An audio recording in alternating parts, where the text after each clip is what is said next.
അസ്സലാമു അലൈക്കും വറഹ്മത്തുള്ളാഹി വബറകാതുഹു.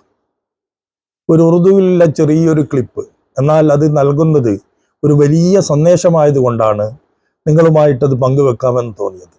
ഒരു യുവാവ് ഒരു പറ്റം കൗമാരപ്രായത്തുള്ള കുട്ടികളെ ഇരുത്തിക്കൊണ്ട് പറഞ്ഞു കൊടുക്കുകയാണ്. ഒരു കയ്യിൽ ഒരു പെൻസിലും മറുകൈയിൽ ഒരു റബ്ബറും പിടിച്ചുകൊണ്ട് അദ്ദേഹം പറഞ്ഞു, ഈ ഒരു അവസരത്തിൽ ഈ പെൻസില് റബ്ബറിനോട് സോറി പറഞ്ഞു. ഇത് പറഞ്ഞപ്പോൾ റബ്ബർ അത്ഭുതത്തോടു കൂടി ചോദിച്ചു, നമ്മൾക്കിടയിൽ എന്തിനാണ് ഒരു സോറി? കാരണം അത്രയും അടുത്ത് ഇടപഴകുന്നവരാണല്ലോ, നമ്മൾക്കിടയിൽ എന്തിനാണ് ഒരു സോറി എന്ന് ചോദിച്ചു.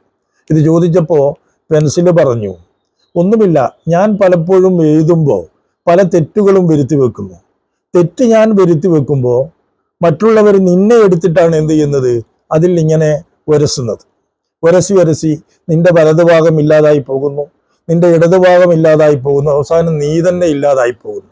തെറ്റ് ചെയ്യുന്നതോ ഞാനുമാണ്, അതിന് ശിക്ഷ അനുഭവിക്കുന്നത് നീയാണ് എന്ന്, അതുകൊണ്ടാണ് ഞാൻ സോറി പറഞ്ഞത് പറഞ്ഞു. അല്പം ഒന്ന് ചിന്തിച്ചുകൊണ്ട് ഈ റബ്ബർ പറഞ്ഞു, അതിലൊന്നും കാര്യമൊന്നുമില്ല.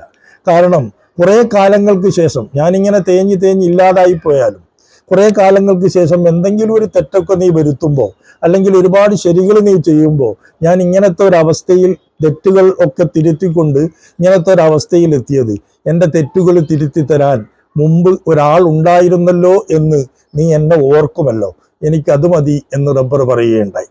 ഞാൻ പറഞ്ഞു വരുന്നത്, ഇത് പറഞ്ഞുകൊണ്ട് കുട്ടികളോട് ഈ യുവാവ് പറഞ്ഞു കൊടുക്കുന്നത്, ഇതിൽ പെൻസിൽ എന്ന് പറയുന്നത് നമ്മളാണ്, റബ്ബർ എന്ന് പറയുന്നത് നമ്മുടെ രക്ഷിതാക്കളാണ്. അവർ പലപ്പോഴും എന്ത് ചെയ്യുന്നു, നമ്മൾ ചെയ്യുന്ന തെറ്റുകളും കാര്യങ്ങളൊക്കെ അവരേറ്റെടുത്തുകൊണ്ട് നമ്മെ എപ്പോഴും തെറ്റുകാരല്ലാതാക്കാൻ വേണ്ടി ശ്രമിക്കുന്നു എന്ന് നമ്മൾ മനസ്സിലാക്കണം എന്ന്, അതേപോലെ തന്നെ ആ മാതാപിതാക്കളെ നിങ്ങളാരും മറക്കരുത് എന്നുമാണ് ആ യുവാവ് പറഞ്ഞു കൊടുത്തത്. എന്നെ ശ്രമിക്കുന്ന നിങ്ങളോട് പറയാനുള്ളത്, എനിക്കും പറയാനുള്ളത് അത് തന്നെയാണ്.